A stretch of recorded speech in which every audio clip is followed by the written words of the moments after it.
muchos aspectos, pero para ustedes, más que los números, más que la fórmula, más que la cantidad de cálculos logarítmicos que van a ver, lo que tienen que tratar de entender, tratar de organizar en su mente es cómo llevar el orden práctico y teórico para al final tener una aproximación clínica adecuada. ¿Listo?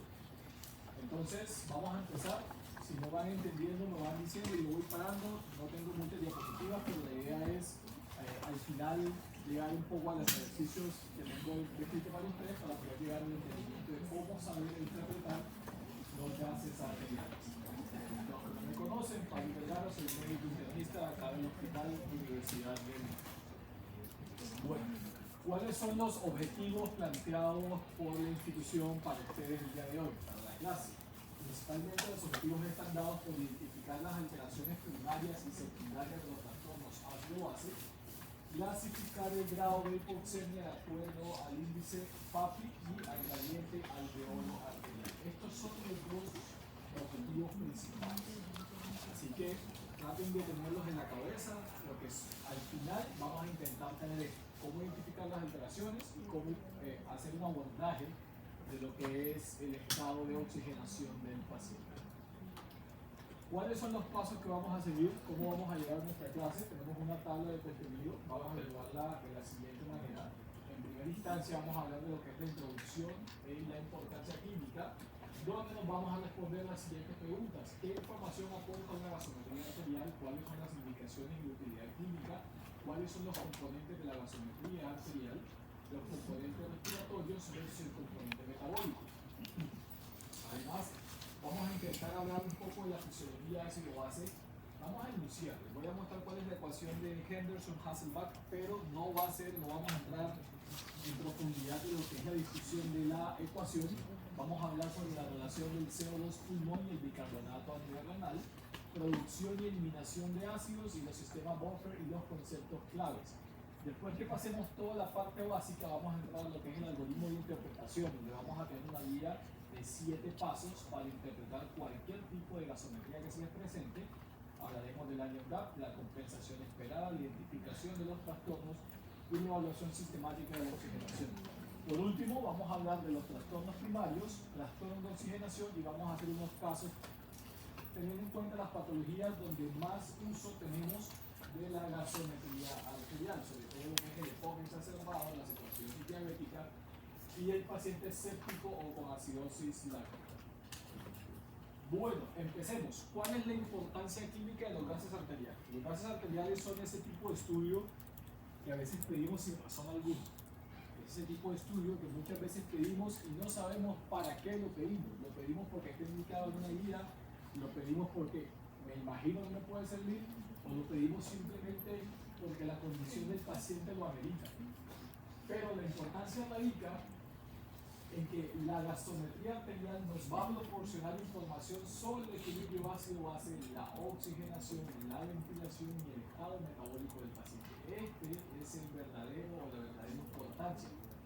¿Qué nos va a permitir evaluar? ¿Para qué nos sirve? Ventilación alveolar a través de la PaCO2, oxigenación, estado ácido-base metabólico y nos ayuda a establecer el equilibrio ácido-base global.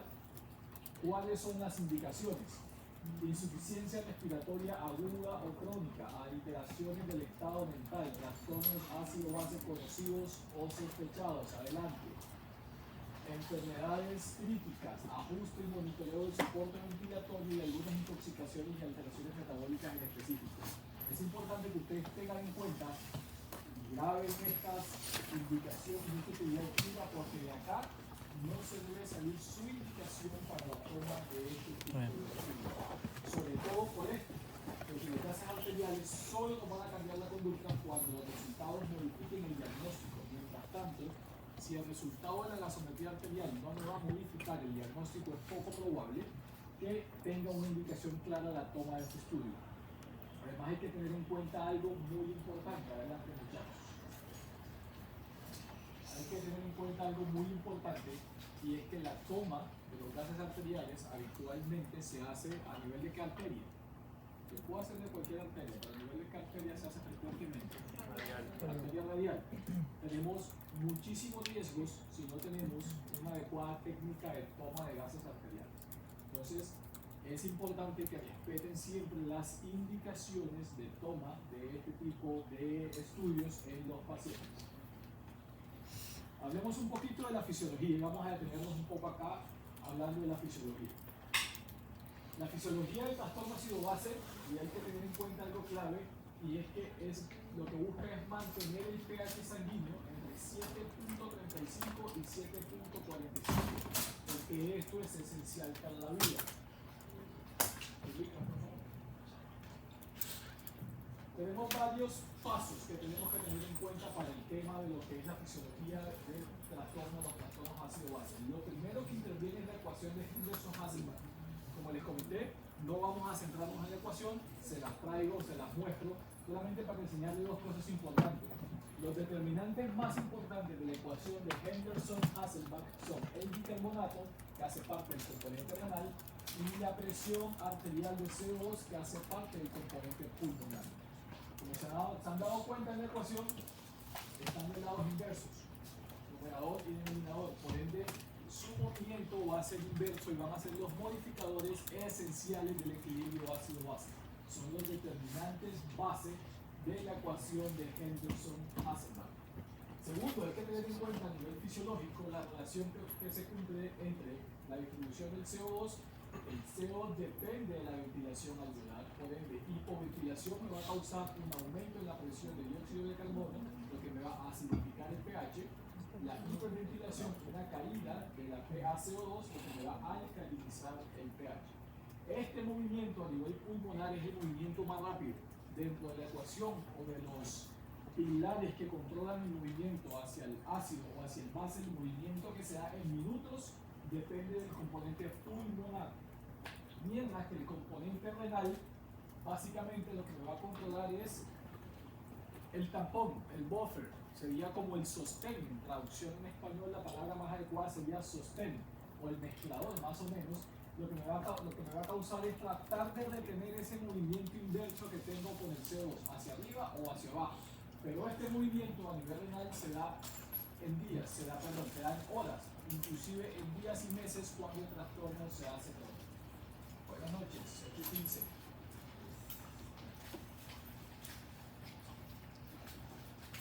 Es importante entonces estos conceptos, el movimiento inolvidable. El movimiento del CO2 es un movimiento de minutos y el movimiento relacionado con el bicarbonato es un movimiento lento pero sostenido. Y eso es importante, a medida que vayamos viendo la presentación, van a entender el porqué de la importancia de este concepto.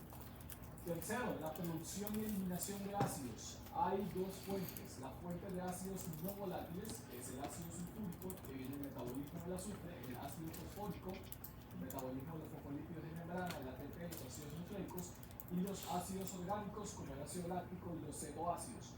Estos ácidos se disocian y se eliminan por medio del CO2, los ácidos volátiles, que es un ácido volátil, perdón, el CO2, y los ácidos no volátiles se eliminan a través del riñón. ¿Por qué mecanismo se eliminan los hidrogeniones a nivel renal? ¿Quién se acuerda de la fisiología del tercer cuarto semestre? La eliminación de hidrogeniones a nivel renal se da por qué mecanismo? Anhidrasa carbónica. Por ahí lo dijeron, anhidrasa carbónica, la disociación de CO2 y agua, ¿cierto? A nivel renal. Todos estos conceptos hay que tenerlos claritos, pero hay que llevarnos estos cuatro conceptos para poder aprender cómo se interpretan los gases arteriales. Y estos cuatro conceptos claves son acidemia y alcalemia. Cuando ustedes vean esta palabrita, acidemia, alcalemia, se refiere al pH de la sangre. Es un resultado, no es el trastorno. No confundir con acidosis y alcalosis, que se refiere al trastorno primario.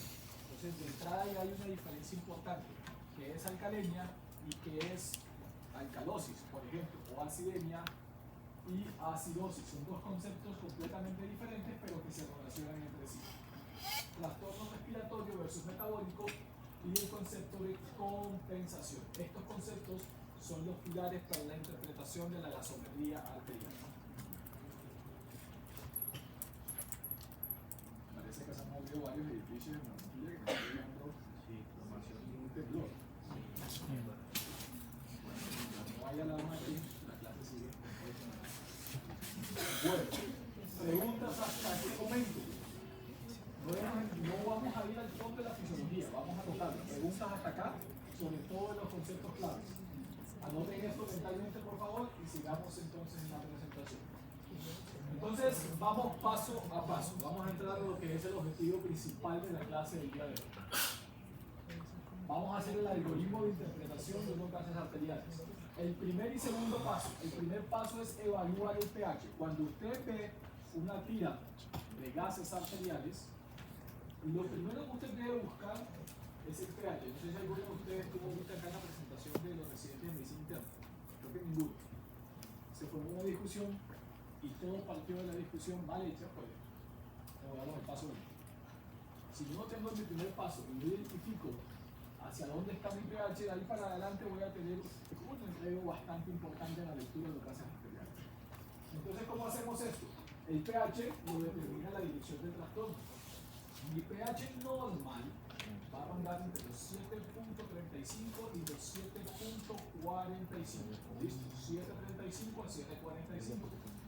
Si yo tengo un pH por debajo de 7.35, igual o menor a este valor, voy a hablar de acidemia. Si yo tengo un pH mayor a 7.45 o igual a 7.45, voy a hablar de alcalemia, pues el trastorno que predomina en este caso son el aumento de las bases. Por esto es importante, y le recalco nuevamente, el pH no indica cuál es el trastorno primario, solo indica la dirección de este trastorno. Entonces, el primer punto, identificar hacia qué lado estoy, si hacia el lado alcalino o hacia el lado ácido. ¿Claros ahí? Segundo punto, ya yo identifiqué el trastorno, hacia dónde va, hacia el lado alcalino o hacia el lado ácido. ¿Qué tengo que hacer? Identificar el trastorno primario. Entonces aquí ya sí hablamos de lo que es alcalosis y acidosis. Si mi pH está por debajo del 7.35, esto es sobre el lado ácido, si mi CO2 está por encima de su punto de corte, que es 35 a 45, mi trastorno primario hacia dónde irá, con un bicarbonato que está normal o elevado, hacia dónde irá, hacia donde predomine el mismo lado del trastorno del pH. El pH y el trastorno se mueven en la misma dirección. Adelante, por favor. Si mi pH disminuye, es decir, se acidifica, yo voy a buscar entre el CO2 y el bicarbonato qué es lo que me está causando esa acidificación. Buenos días. Se mueven hacia la misma dirección. ¿Listo? Entonces, si mi pH está por debajo del 7.35 y tengo un bicarbonato, una CO2 por encima del 45, mi trastorno va a ser una acidosis respiratoria. Si mi pH está por debajo de 7.35, pero en este caso quien está causando el descenso de este pH no es un aumento del CO2, sino un descenso del bicarbonato, mi trastorno de primario, ¿cuál es? Es metabólico. Entonces aquí voy a tener una acidosis metabólica. De igual manera, si mi pH aumenta hacia el lado alcalino y mi trastorno está causando un descenso del CO2, yo voy a tener una alcalosis respiratoria, y si mi pH aumenta por encima de 7.45 y este trastorno está dado por un aumento del bicarbonato, el producto va a ser una alcalosis metabólica. ¿Listo? Entonces, primer paso, identifique hacia dónde va el pH, ácido o medio alcalino. Segundo paso, identifique qué acompaña ese trastorno. Si un aumento del CO2, un descenso del CO2, un aumento del bicarbonato o un descenso del bicarbonato. Con eso ya yo puedo identificar el trastorno, si es respiratorio o si es metabólico. ¿Claro hasta allí? Tercer paso, identifique la compensación. Y aquí se empieza a poner un poquito más oscurita la cosa. Después que ya yo identifico mi trastorno primario, yo debo saber si estoy compensando, si tengo un doble trastorno. Porque puedo tener doble trastorno o puedo tener una compensación efectiva. Entonces, aquí aparecen unas fórmulas, que son unas fórmulas que ustedes deberían aprendérselas, pero actualmente con la tecnología, todas las aplicaciones que tengan médicas le van a calcular esto. Así que lo esencial es que entiendan cómo interpretarlos. Si yo tengo un trastorno metabólico, ¿mi compensación cuál será? Hablamos de la fisiología del eje pulmón-riñón. Si yo tengo un trastorno principalmente metabólico, mi compensación, como dijeron por ahí arriba, deberá ser respiratoria. Entonces, ¿qué tenemos que hacer? Calcular el CO2 esperado para ese trastorno. Yo sé, con esta fórmula que está acá, cuánto es el CO2 que debería tener mi paciente para intentar corregir de manera fisiológica esa alteración metabólica que está presentando. La fórmula es la siguiente: el CO2 esperado es igual a 1.5 por bicarbonato más o menos 2, y esto es un rango aceptable de más o menos 2. Uy, primer día y tarde, muy bien. Ubican, por favor. Mira. Por ejemplo, si mi CO2 medida es mayor que la CO2 esperada, es una acidosis respiratoria concomitante del trastorno que tiene mi paciente. Si mi CO2 medida es menor que la CO2 esperada, es decir, la que le da en el cálculo, el paciente tiene una alcalosis respiratoria concomitante. Y si mi CO2 medida es igual a la que me da en el cálculo de la esperada, mi paciente está compensado. ¿Quedó claro? Entonces podemos tener una acidosis metabólica, en este caso, con una compensación respiratoria, o una acidosis metabólica con una alcalosis respiratoria concomitante, o un doble trastorno acidémico. ¿Listo? Y eso es claro, lo tienen que tener claro por una sencilla razón: las patologías se diferencian de acuerdo a la compensación del paciente, y lo vamos a ver más adelante. Cuando hablamos de alcalosis metabólica, el CO2 esperado, la fórmula va a ser la siguiente: 0.7 por bicarbonato menos 24 más 40 más o menos 5. Como le dije ahorita, no es necesario que se aprenda la fórmula. A ver, José, ¿qué no entendiste de todo lo que he dicho? No me digas que todo. La primera, la parte, la primera. Esta. Tomemos los ejemplos que están acá al final. Entonces, mira, si tenemos un paciente con un trastorno metabólico, en este caso una acidosis metabólica, ¿qué debería hacer el cuerpo para intentar compensar el trastorno? Si yo tengo el bicarbonato, ese que me está causando el problema, disminuyendo el bicarbonato, aumentando el pH, ¿hacia dónde tendría que ir la compensación? Respiratoria, pero ¿hacia qué lado? Tendríamos que aumentar o disminuir el CO2. Disminuir el CO2. Si tú disminuyes el CO2 y el bicarbonato está bajo, ¿qué tendrá el paciente? Entonces tendríamos que aumentarlo, ¿cierto? Eso no siempre sucede. La compensación fisiológica no siempre se lleva a cabo. Por eso es importante calcular cuál sería el CO2 esperado, que es lo que me va a contrarrestar mi nivel de bicarbonato, para saber si estoy compensando adecuadamente el trastorno o la compensación respiratoria también falló. Y entonces tengo un doble trastorno. ¿Claro hasta ahí? ¿Todos claros hasta ahí? ¿Seguro? Vamos despacio porque yo sé que esto a veces se mueve un poco. ¿Listo? Bueno, volvemos a la alcalosis metabólica. CO2 esperado 0.7 por bicarbonato menos 24 más 40 más o menos 5.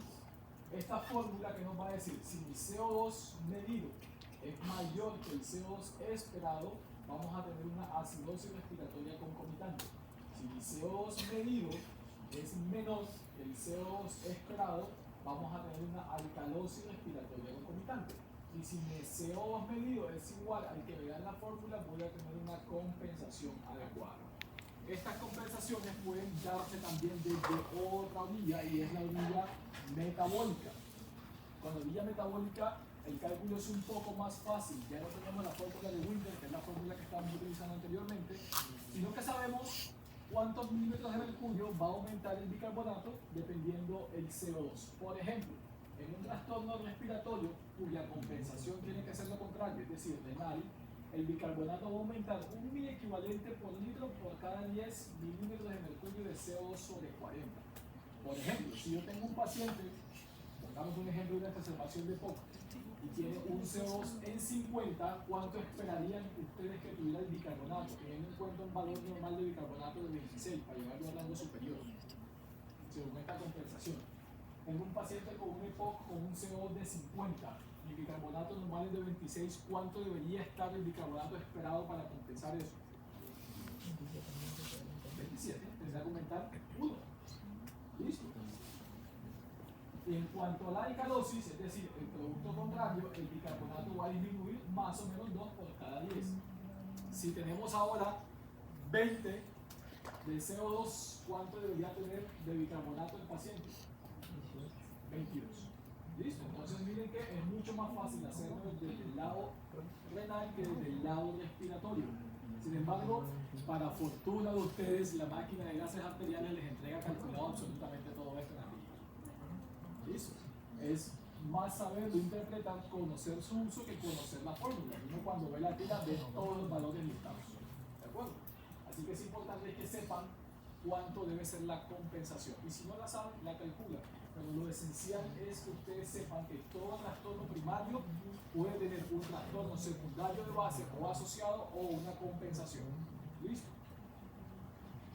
Lo cuarto es el cálculo del anion gap. Esto que nos va a evaluar la presencia de ácidos no medidos y nos ayuda a clasificar la acidosis metabólica. La acidosis metabólica de los pacientes también se clasifica. El anion gap tiene esta fórmula que está acá, que nos da un valor entre 8 y 12 miliequivalente por litro. Se puede ajustar por albúmina, y es esta fórmula que está acá. Para su tranquilidad también se las entregan medidas y lo que ustedes deben conocer son los valores normales. Los valores normales van de 8 a 12. Tenemos un anion gap normal de 8 a 12, casi siempre corresponde a acidosis metabólicas con anion gap normal, pérdida de bicarbonato gastrointestinal, diarrea, por ejemplo, acidosis tubular renal y infusión de solución salina al 0.9%. Si yo por alguna razón en mi tira de gases encuentro un anion gap elevado por encima de 12, las causas también son comunes, las causas son frecuentes: acidosis láctica, paciente con sepsis, hipoperfundido; cetoacidosis diabética es la causa más común que vemos acá en el hospital, de acidosis metabólica con anion gap elevado; insuficiencia renal, intoxicación por salicilatos, metanol, glicol; cetoacidosis tubular renal. Y si yo encuentro un anion gap disminuido, lo cual es bastante inusual y casi siempre se debe a errores de medición, pero si ya yo saco toda la parte de los errores de medición, tengan en cuenta esto que está acá: hipoalbuminemia severa. ¿Cuál es la causa número 1 de hipoalbuminemia severa en un paciente sin alteración renal? Porque si no hablamos de trastorno renal nos metemos en otro lío. Cirrosis. ¿Cuál? Por ahí escuché algo. Cirrosis. Cirrosis puede ser. ¿No? ¿Cuál? Por ahí lo dijeron. Desnutrición. La desnutrición proteico-calórica, y en nuestro medio, en nuestra sociedad, es bastante común encontrar pacientes con hipoalbuminemia secundario a la desnutrición proteico-calórica severa. Entonces, ojo, cuando ustedes evalúen pacientes que se van a encontrar con muchísima frecuencia en nuestro medio desnutridos y pueden encontrarse estos anion gap por debajo de 8, los cuales en la literatura establece que son bastante raros.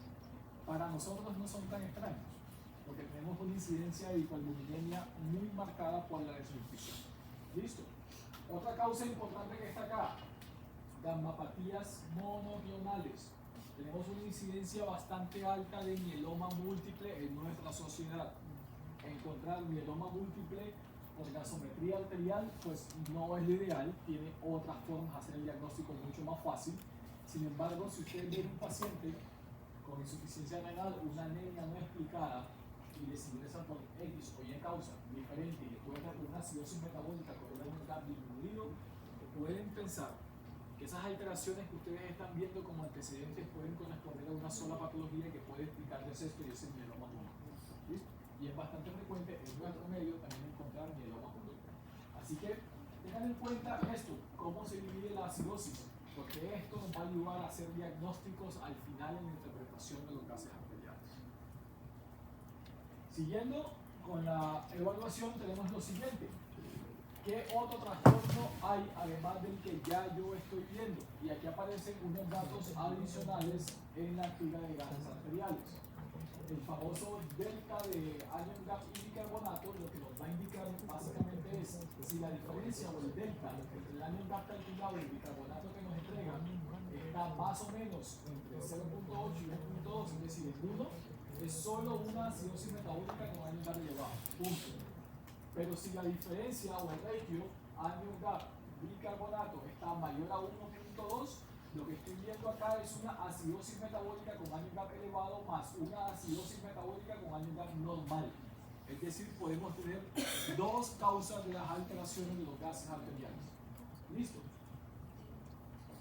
por debajo de 0.8, acidosis metabólica con anion gap elevado más una alcalosis metabólica.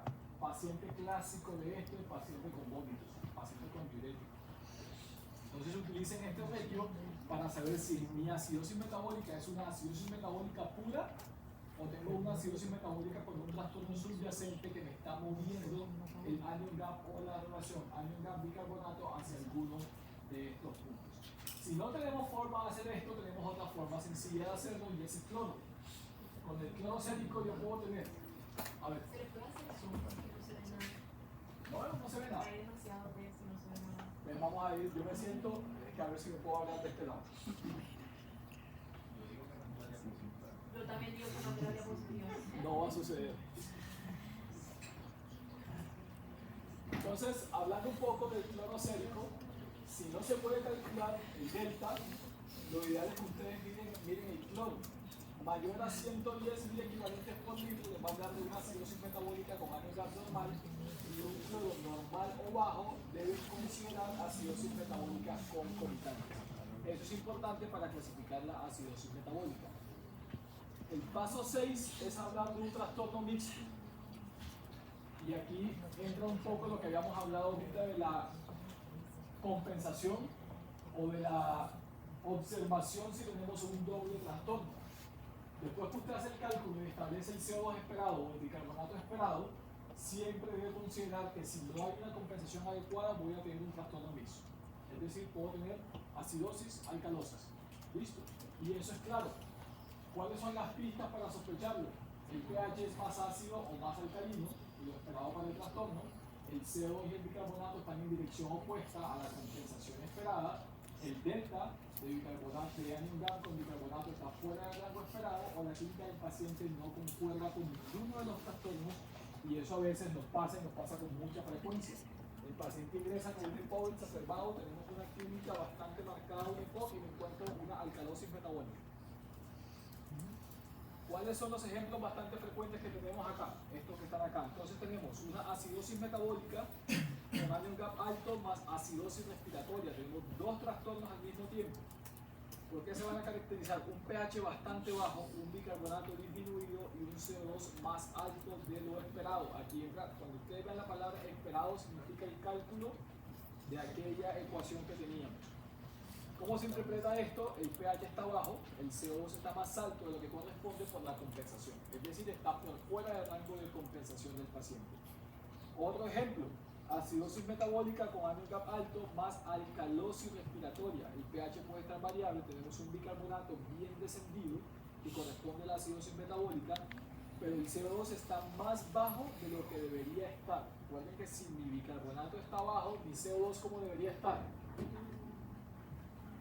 Bicarbonato bajo, CO2 igual a ¿qué? A elevación, ¿cierto? Y si yo encuentro un bicarbonato bajo y un CO2 más bajo de lo esperado según el cálculo, voy a tener un CO2 en menor compensación y muy seguramente mi paciente va a estar con una hiperventilación asociada. Entonces, para eso nos sirve el cálculo de los dobles trastornos en este punto. Hablemos entonces de cómo está la oxigenación, y es el siguiente paso.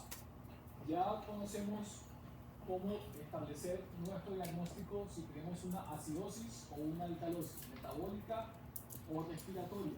Ya sabemos establecer si está compensada o si hay un doble trastorno. El siguiente paso en la lectura de los gases arteriales es saber cómo está la oxigenación del paciente. Y acá tenemos unos parámetros básicos. ¿Cuáles son estos parámetros? La presión arterial de oxígeno y la saturación arterial de oxígeno, y la relación o el índice de presión arterial de oxígeno sobre FiO2 inspirada por el paciente. Ustedes se dan cuenta que cada rato escuchan a los residentes, escuchan a los profes, escuchan a sus propios compañeros o a los internos hablar de PAFI, durante la PAFI, la bendita PAFI, PAFI para todo. Pero resulta que la PAFI es el índice que nos es útil para clasificar la hipoxemia de los pacientes. Si yo tengo una PAFI mayor a 300, voy a tener una hipoxemia, voy a tener un paciente normal, una PAFI entre 200 y 300, una hipoxemia leve, una PAFI entre 100 y 200 moderada, y una PAFI menor de 100, una hipoxemia severa. Entonces, este índice que está acá Es muy importante para ustedes clasificar el trastorno de la oxigenación del paciente, recordando, claro está, los valores normales de la presión arterial de oxígeno que van entre 75 y 100 milímetros de mercurio al aire ambiente, lo cual debe reflejarse en una saturación arterial de oxígeno entre 95 y 100. Por eso, cuando ustedes estén en algunos sitios alejados de las ciudades principales y no tengan posibilidad de tener un saturador a la mano, usted puede utilizar el índice SAFI, no el índice PAFI. El índice SAFI se saca con la saturación y con la FIO2 del paciente. ¿Y eso qué me va a reflejar? Esto que está acá. Porque si yo tengo una saturación del 95%, ¿cuánto estará mi PaO2? Si está en 95 puntualmente, ¿en cuánto va a estar la PaO2? 75. Listo, y ustedes pueden jugar con este rango para saber poder calcular la manera aproximada de la PAP, es decir, la saturación arterial de oxígeno representa la presión arterial de oxígeno. Para que ustedes lo tengan en cuenta, porque muchas veces no tenemos los gases de inmediato o no tenemos posibilidades de hacer gases arteriales para evaluar el estado de oxigenación del paciente. A esto se los traje para mostrárselos nada más, y es la ecuación de cómo se calcula el gradiente o la ecuación alveolar del oxígeno al aire ambiente. Y lo que nos va a reflejar básicamente es cuánto está la presión de oxígeno a nivel alveolar. Y eso, ¿por qué es importante? Porque nos permite el cálculo de esto que está acá. Gradiente alveolo arterial. ¿Quién me intenta traducir qué significa eso de gradiente entre la presión arterial alveolar de oxígeno y la presión arterial de oxígeno? Y simbólicamente, ¿a qué haría referencia? ¿El movimiento de dónde a dónde? Del alveolo hacia la sangre. Entonces, este gradiente, ¿por qué es importante? ¿Para qué es importante? Por ejemplo, si hay alguna obstrucción a nivel de la barrera de... Exacto. ¿Y eso cómo se llama? En fisiología, ¿cómo se le llama cuando hay esa obstrucción que no permite una difusión de oxígeno adecuada? Relación ventilación-perfusión. ¿Y eso por qué es importante? ¿Por qué es importante la relación ventilación-perfusión? Creo que nos están golpeando la biofísica de segundo semestre. ¿Por qué es importante la relación ventilación-perfusión? Miren acá, causa frecuente de enfermedades, lo mencionaste muy bien. Si yo tengo una alteración en la relación ventilación-perfusión, lo que voy a tener son patologías que me limiten esa ventilación, ese paso de aire del alveolo hacia el torrente sanguíneo. ¿Qué vamos a tener? Por ejemplo, EPOC, asma, neumonía, atelectasias y edema agudo del pulmón. Si yo tengo una alteración solamente en la difusión, vamos a hablar de neumonitis intersticial, fibrosis pulmonar y edema, y un shoot de derecha a izquierda, neumonía extensa, atelectasias y el síndrome de distrés respiratorio del adulto. No olvidar los valores normales del gradiente. Entre 10 y 15 en jóvenes puede aumentar más o menos 4 según la edad que se pueda hacer con este cálculo. Pero normalmente manejamos 15 milímetros de mercurio como valor normal del gradiente alveolo arterial. ¿Listo? Preguntas hasta la oxigenación.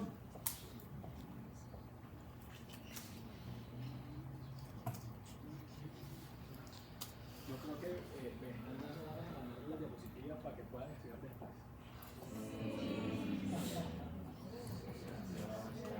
Y les tengo los artículos, ¿no? Los artículos tienen más ecuaciones que lo que está puesto sobre.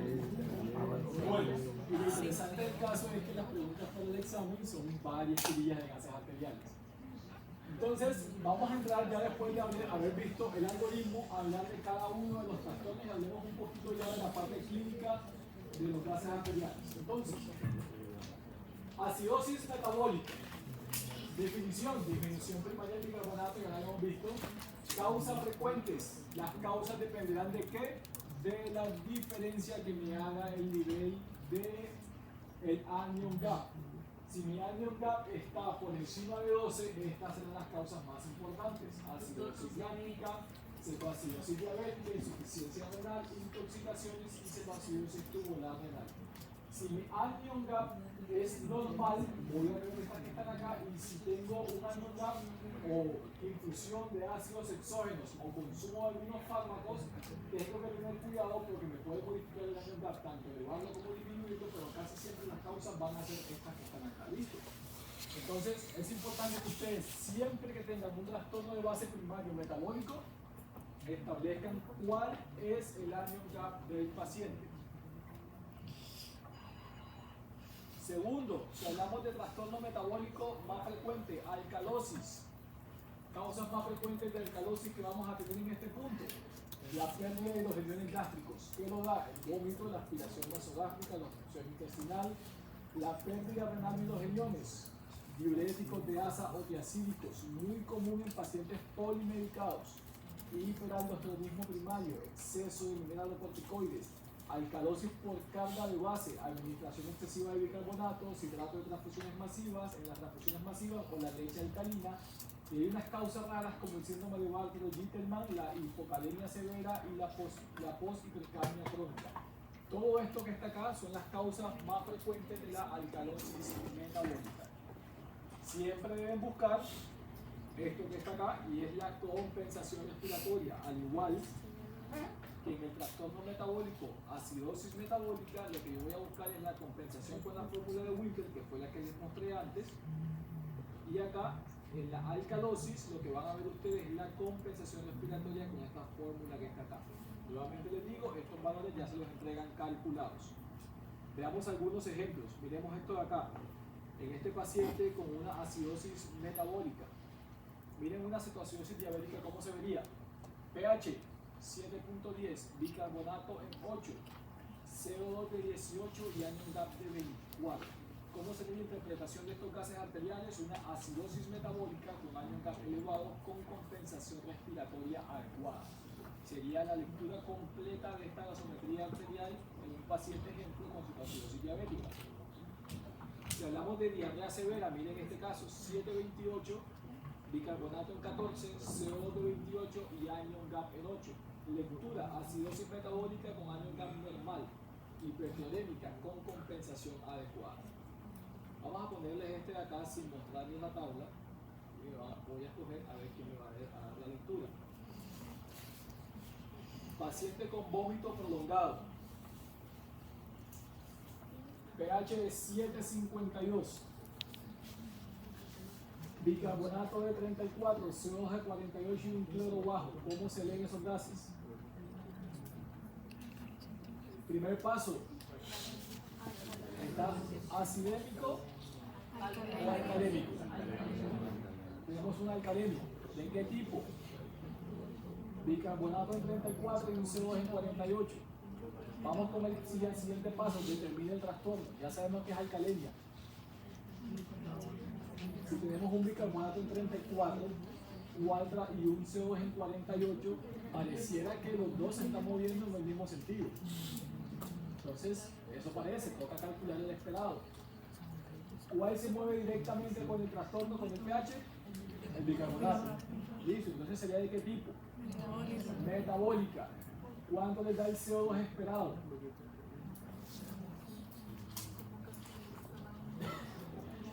La fórmula está acá arriba: 0.7 por bicarbonato menos 24 más 40 más o menos 5.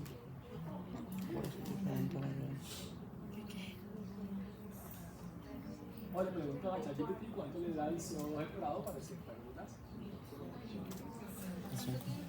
Recuerden que lo que quiero es que sepan la interpretación. El cálculo no importa. Quiero que sepan la interpretación. El cálculo ustedes lo pueden sacar a la mano. ¿Cuánto es el CO2 esperado para este caso? A ver, ¿qué lo saco ya? 59.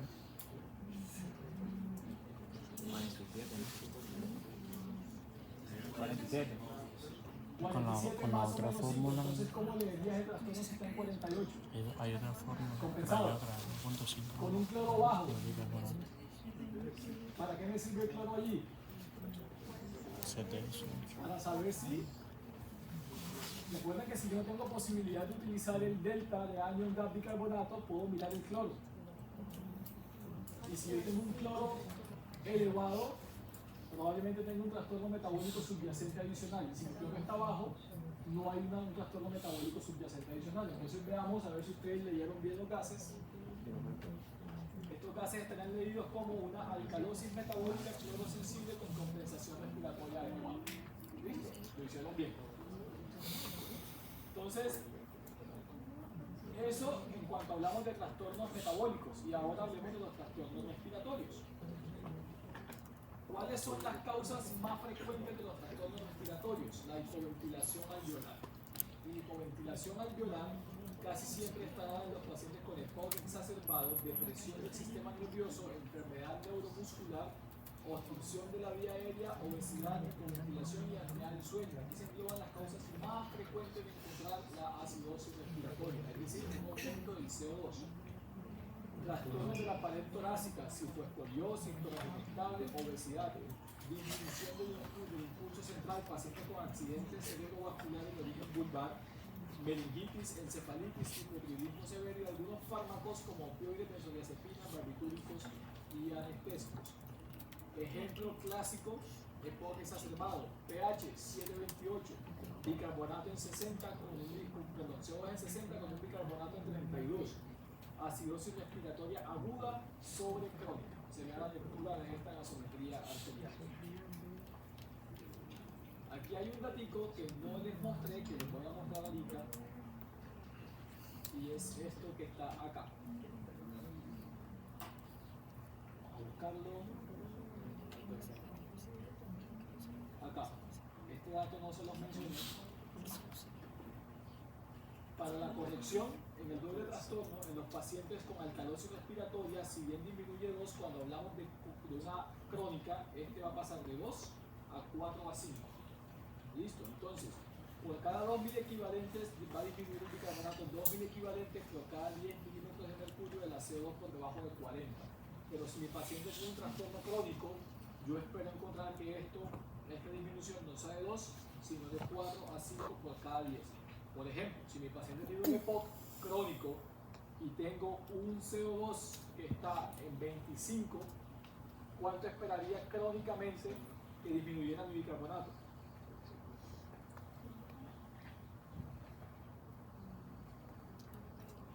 Lean lo que dice acá, el bicarbonato disminuye 2.000 equivalentes por cada 10 de CO2 que esté por debajo de 40. Si yo lo tengo en 20, ¿cuánto debe disminuir el bicarbonato? Tomando un plazo crónico. Ajá, se me fundieron. ¿Cuánto? 4, ¿por qué 4? Hablando de trastorno crónico. 8 o 10, exactamente, 8 o 10. Porque en el crónico no aplica el 2, sino que aplica el 4 a 5. ¿Listo? ¿Claros allí?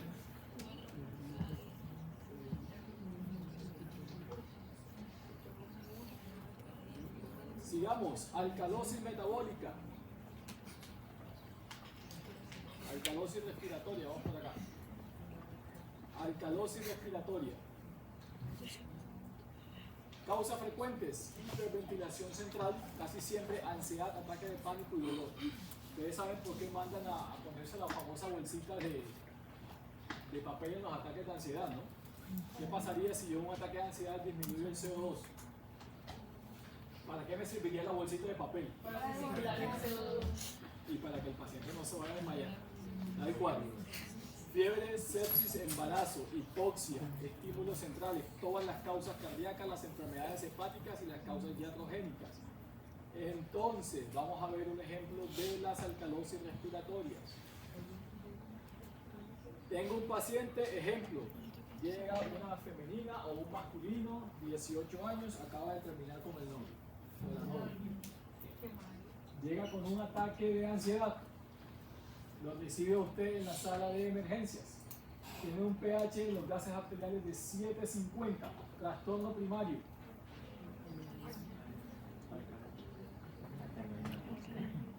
Si tenemos acá un 7.50, ¿hacia dónde van los gases? ¿Hacia el lado ácido o hacia el lado base? Hacia el lado base. Entonces de entrada es una alcalemia o acidemia. Alcalemia. Ya identificamos hacia dónde va el pH. Siguiente paso, ¿cuál es? Identifica el trastorno. CO2 en 28 y bicarbonato en 21.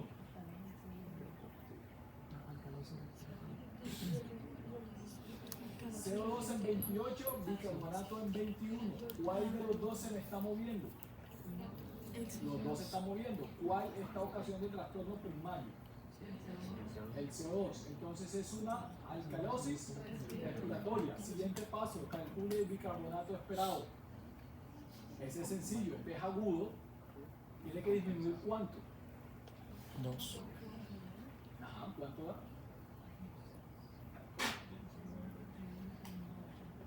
Mira, aquí está la formulita arriba. 2.000 equivalentes por litro por cada 10 milímetros de mercurio por debajo de 40. Tenemos 28.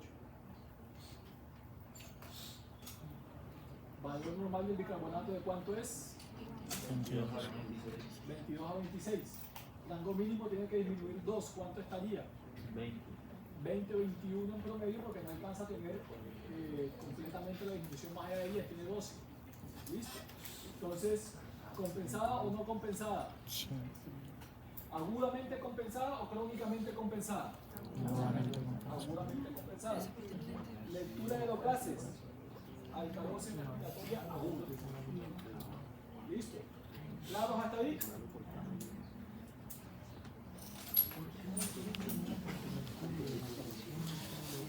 Bueno, lo siguiente es seguir hablando un poco de la oxigenación, y esto ya lo habíamos tocado al principio.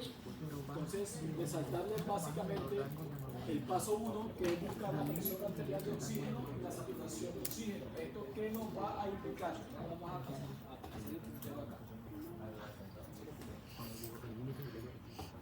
¿Esto qué nos va a indicar? Presión arterial de oxígeno disuelto en el plasma arterial y refleja la cantidad de oxígeno disponible para difundirse. La saturación arterial es la que se mide por oximetría de pulso, y esta nos indica el porcentaje de hemoglobina unida al oxígeno. En relación, y esto tienen que tratar de siempre llevarlo clave, y es la relación entre la PaO2 y la saturación arterial de oxígeno, lo que hablamos al principio. Si yo tengo una saturación en mi pulso oxímetro de 100, mi PaO2 va a estar en 100. Si mi paciente por alguna razón me muestra 90, que es lo mínimo para nosotros acá a nivel del mar, ¿cuánto estará mi PaO2? 60. Es decir, que usted puede interpretar el grado de presión arterial de oxígeno de acuerdo a la pulsoximetría. No siempre tiene que andar chuzando a la gente para saber la PaO2 del paciente. Usted lo puede saber con la saturación. ¿Listo? Y eso es importante. A nivel del mar, para nosotros, la saturación del 90% es normal, pero nosotros vivimos en un país donde tenemos ciudades de altura que pasan los 2.000 metros sobre el nivel del mar. ¿Qué pasa con la curva de disociación de la hemoglobina cuando yo paso los 1.500 metros sobre el nivel del mar? Se corre hacia la derecha o hacia la izquierda. Biofísica de segundo semestre, a ver. ¿Hacia dónde va la curva de la hemoglobina?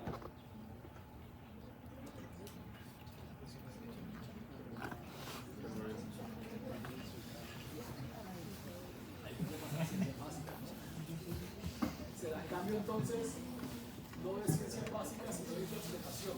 ¿Quiere pasar ya la cantidad de oxígeno anclado a la hemoglobina si yo aumento la altura? Voy a tener más o menos oxígeno en Bogotá. Menos. Entonces, si tengo menos oxígeno en Bogotá, ¿qué pasaría con mi saturación arterial de oxígeno? Interpretación final de todas las preguntas. Tendría que ser menor, ¿cierto? Entonces, en ciudades de altura, la presión arterial de oxígeno, va a tocar a capela en el tablero, excelente. En ciudades de altura, la presión arterial de oxígeno, creo que se quiere explotar el video. La presión arterial de oxígeno en ciudades de altura va a ser un poco menor. Por ende, la saturación arterial de oxígeno en los pacientes en ciudades de altura tiende a ser menor. Nosotros pasamos algo de trabajo cuando vamos a trabajar a Bogotá y encontramos pacientes saturando 88-89% y empezamos a ver que están hipoglucémicos. Resulta que ellos van a estar en una saturación de oxígeno adecuada para la altura que tienen. La presión arterial de oxígeno en ciudades de altura va a ser un poco menor. ¿Listo? Va a estar rondando los 55 milímetros de mercurio en promedio. Así que es importante que ustedes lo tengan en cuenta si van a trabajar a Ciudad de México, si van a trabajar a Bogotá, a La Paz, a Quito, a Lima, a cualquiera de las ciudades que tengan grandes alturas, porque van a tener un poco de cambio en lo que es la interpretación de los gases arteriales, sobre todo en la relación de la presión arterial de oxígeno y la saturación arterial de oxígeno. En cuanto a la hipoxemia, como lo hablamos ahorita, va a depender de la relación del índice de presión arterial de oxígeno FiO2. Esta es la fórmula, es ilustrativa, también los gases arteriales vendrán la PAFI calculada. La PAFI mayor de 300 es un paciente sin hipoxemia con una oxigenación adecuada. La PAFI entre 200 y 300, hipoxemia leve, puede corresponder a enfermedad pulmonar leve o incipiente. 100 a 200, hipoxemia moderada. Menor de 100, hipoxemia severa. Esto es su espada o su arma para poder clasificar los pacientes en trastorno respiratorio. Esta clasificación fue dada en un consenso en la ciudad de Berlín en el año 2012, sobre todo para lo que tiene que ver con los pacientes con el síndrome de distrés respiratorio agudo del adulto. ¿Listo? Lo utilizamos indistintamente si el paciente tiene SDA o no para clasificar el estado de hipoxemia del paciente. ¿Cuáles son los factores que afectan la oxigenación? Si mi factor se afecta, el factor afectado es el FiO2, a mayor FiO2 voy a aumentar la PaO2 y voy a mejorar la relación presión arterial de oxígeno y FiO2, pero eso no significa que mi paciente esté bien. Si yo tengo un paciente que requiere un Venturi al 50%, significa que estoy administrándole un adicional de 30% más de FiO2, de fracción inspirada de oxígeno. La fracción inspirada de oxígeno normal de cuánto es? 20 más o menos 2, 21. Listo. Y si yo administro un Venturi del 50, mi PAFI me va a dar 300. Pero ¿qué significa? Que yo tenga que soportar al paciente con un 50% de FiO2 adicional. Significa que mi paciente está hipoxémico. Listo. Entonces, los trastornos relacionados con el índice PAFI deben ojalá calcularse en el contexto clínico del paciente. No me pueden sacar la PAFI del contexto clínico. Yo puedo tener una PAFI de 300 con una administración suplementaria de oxígeno y eso no significa que mi paciente esté bien. Listo, significa que mi paciente está suplementado y que en ese momento está oxigenando adecuadamente con el soporte que yo le estoy dando. Pero hay que buscarle siempre la causa de por qué estamos requiriendo 30% más de oxígeno en el ejemplo que le estoy dando. ¿Qué otros factores lo afectan? La ventilación alveolar. Esta disminuye el CO2 y mejora la PaO2. La relación PQ produce un desequilibrio, disminuyendo la presión arterial de oxígeno. La difusión alterada de la membrana alveolocapilar por engrosamiento o edema va a disminuir la PaO2. Y el contenido de hemoglobina no afecta la PaO2, pero sí la saturación y el contenido total de oxígeno. Y eso es importante que lo tengan en cuenta. Bueno, el siguiente paso en la oxigenación es establecer la evaluación del gradiente alveolar de oxígeno. Ya lo habíamos hablado y lo que les voy a mostrar básicamente son los factores que modifican la presión alveolar de oxígeno. ¿Cuáles son estos factores? La FiO2, la presión arterial de CO2, la altitud, como veníamos hablando, y el cociente respiratorio. Todos estos factores producen aumento o disminución de la presión alveolar de oxígeno. El gradiente es este que está acá, que es la resta entre la presión alveolar y la presión arterial. Nos va a dar siempre estos valores, donde menor de 15 es un gradiente normal que me indica un intercambio gaseoso adecuado. Entre 15 y 30 es un aumento leve, que puede ser normal en pacientes de más de 50 años, pero casi siempre se debe a una enfermedad pulmonar leve, y mayor de 30 es un aumento significativo. Quiere decir que mi paciente tiene una alteración en el intercambio gaseoso, ya sea por un shunt o relación BQ alterada. El ejemplo clásico es este paciente que está acá. Miren este paciente con neumonía. CO2 de 40, FiO2 de 21, se calcula la presión alveolar de oxígeno y me calculan después el gradiente. El gradiente me da 39.7. ¿Cuál es la interpretación de este gradiente de 39 en un paciente con neumonía? Es un gradiente elevado con alteración en el intercambio gaseoso, probablemente por alteración, ventilación, perfusión o shunt. ¿Listo? Entonces, si usted tiene un paciente con alteraciones respiratorias y quiere saber dónde está la alteración, puede calcular el gradiente alveolo arterial y con eso saber si la alteración es por el intercambio gaseoso. Si la alteración no le da por el intercambio gaseoso, ¿dónde estará la alteración? Si yo tengo un gradiente alveolo arterial normal, pero mi paciente tiene un trastorno en la oxigenación, ¿dónde estará la alteración?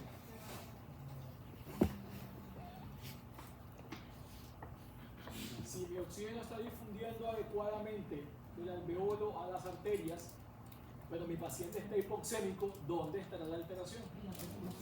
¿En la qué? Por ahí lo dijeron. En la perfusión.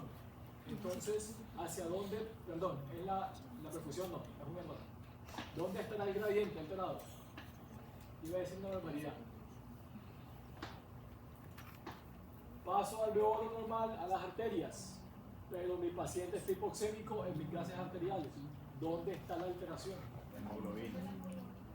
¿Y qué significa eso? A nivel de la hemoglobina, si tengo una alteración, ¿dónde estará? No estoy censando adecuadamente bien. ¿Qué significa? Piensen en las posibilidades. ¿Qué me puede alterar a mí la alteración ventilatoria? Perfusión, ventilación, difusión, ¿qué más? Falta una. Macro, grandota, no la busquen chiquita. ¿El qué? Lo dicen por ahí, no escucho, estoy sordo.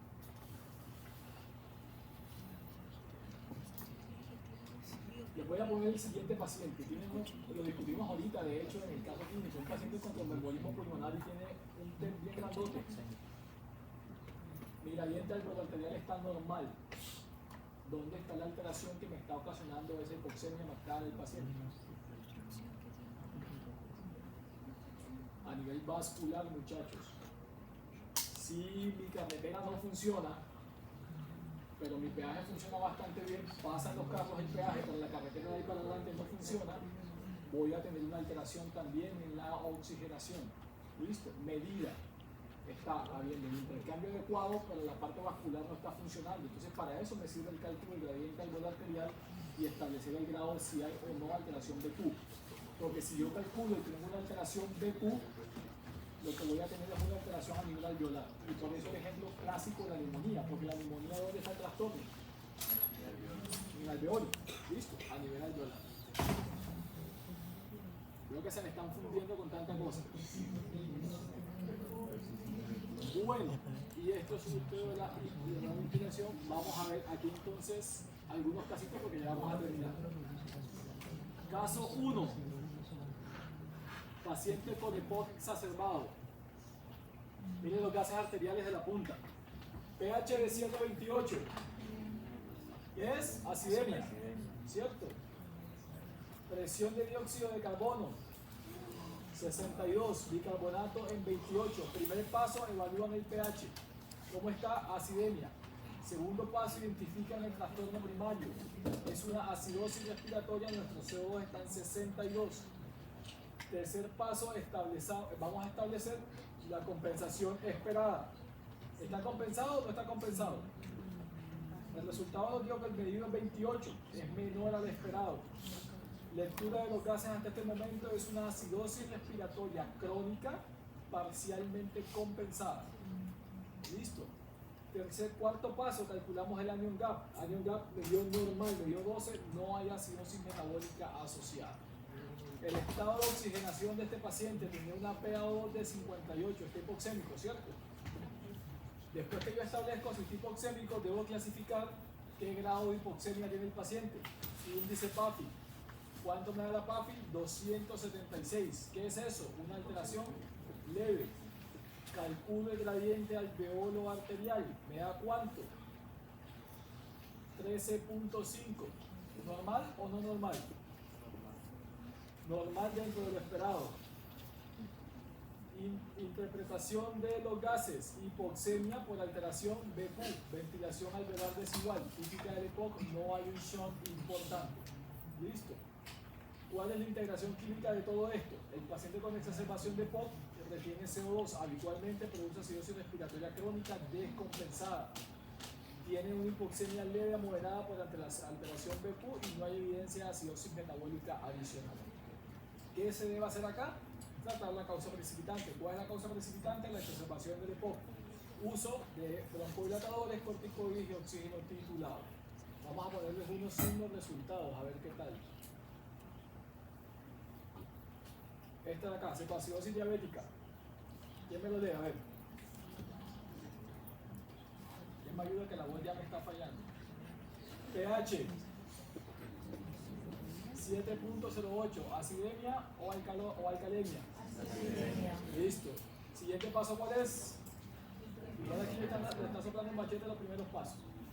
Establezca que el trastorno, ¿cuál es el trastorno? Metabólico, porque miren este bicarbonato. Están 6. Listo. Siguiente paso después que ya es el trastorno primario. Compensación. ¿Cuánto es el CO2 esperado para esto? ¿Quién lo calcula?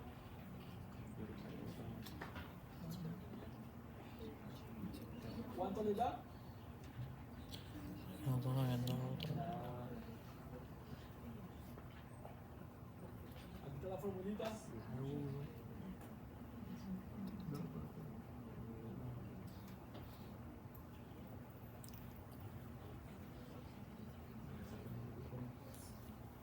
¿Alguno? ¿Cuánto le dio? Eso sí.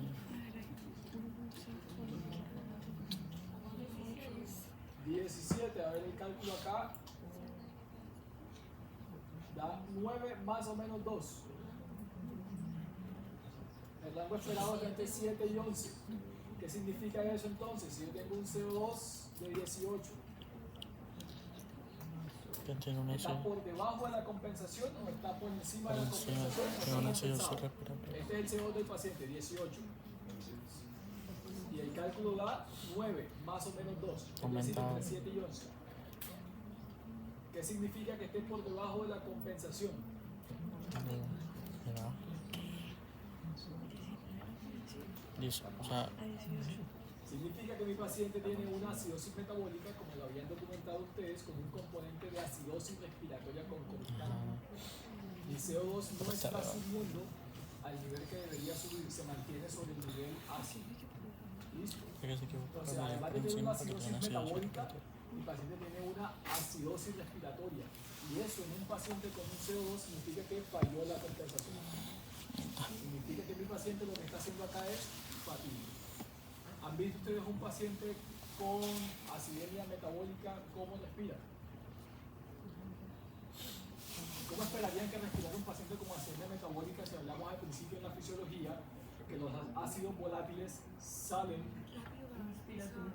con inspiraciones y expiraciones profundas? El paciente se va a fatigar muy rápido, está taquipneico habitualmente. ¿Listo?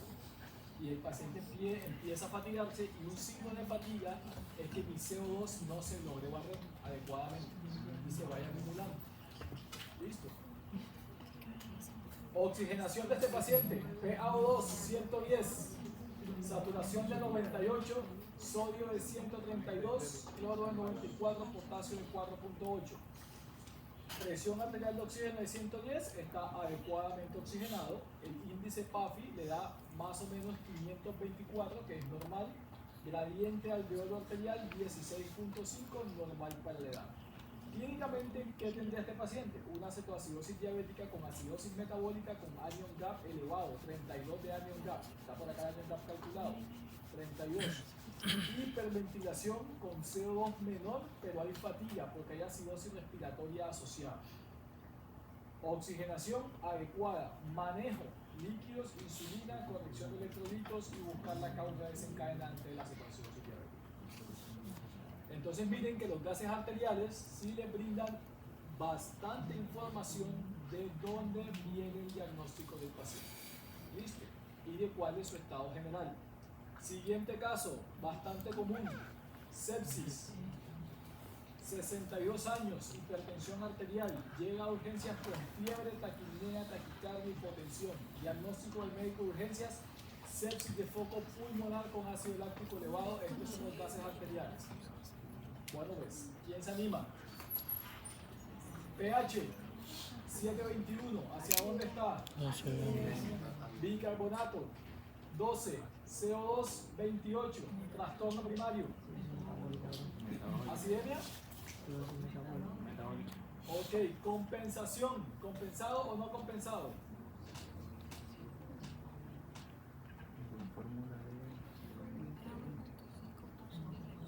¿Cuánto me da el CO2 esperado para este 26. caso? ¿Cuánto? 26. 26, ¿compensado o no compensado? Sí, está bien. Porque es más o menos 2. Es más o menos 2, entonces Ahí. sería compensada. Vamos a ver. Lectura. Acidemia metabólica con compensación respiratoria adecuada. Muy bien. Anion gap medido de este paciente está en 12, Está en bien. 26, perdón. Anion gap elevado, bajo o normal. Elevado. Elevado. Causas frecuentes: hipoperfusión tisular, cetoacidosis, uremia, tóxicos. En este caso, ¿cuál es la causa de la acidemia metabólica de este paciente? Probablemente la hipoperfusión tisular asociada a la sepsis. Vamos con la oxigenación. Presión arterial de oxígeno de 68, hipoxemia leve. Relación PAFI 324, leve alteración. Gradiente alveolo arterial calculado 90 milímetros de mercurio. Para la edad, 22 milímetros de mercurio. Integración clínica: ¿cómo se interpreta la oxigenación del paciente? Tiene un gradiente alveolo arterial aumentado, está en 90.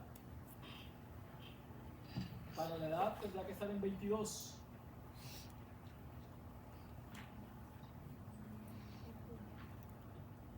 Acidosis metabólica con anion gap elevado por lactato con una compensación respiratoria adecuada. La hipoxemia en este caso es leve y no nos está causando un problema, y probablemente la causa por ese gradiente alveolo arterial en ese punto es una neumonía adquirida en la comunidad. Último caso para cerrar la presentación: paciente de 28 años, vómitos desde hace 48 horas, no tiene ingesta oral, inhabilidad y calambre. Vamos a hacerlo entre todos. pH de 752, está alcalémico. Tiene el trastorno primario en este caso, es una alcalosis metabólica con un bicarbonato que está en 36. La compensación para este paciente tendría que ser de 48, está en 48, y un anion gap para este paciente que está en 18. Entonces, ¿cuál sería la lectura de este paciente? Una alcalemia, una alcalosis metabólica ¿con qué? Compensación respiratoria adecuada. Con una compensación respiratoria adecuada y un anion gap ligeramente elevado. Eso es lo que tiene el paciente en los gases arteriales. En la oxigenación tenemos esto que está acá, una PaO2 de 90, que está normal o anormal. Adecuada. Gradiente calculado normal, y el paciente lo que tiene entonces es una alcalosis metabólica con pérdida de cloro. Es clásico de los pacientes con vómitos.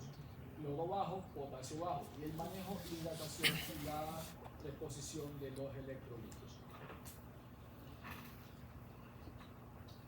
Este es el algoritmo y estos son los mensajes para llevar a casa.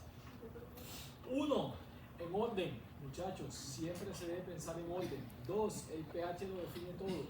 3. Identifiquen el trastorno primario. 4. La compensación tiene reglas, no las olviden.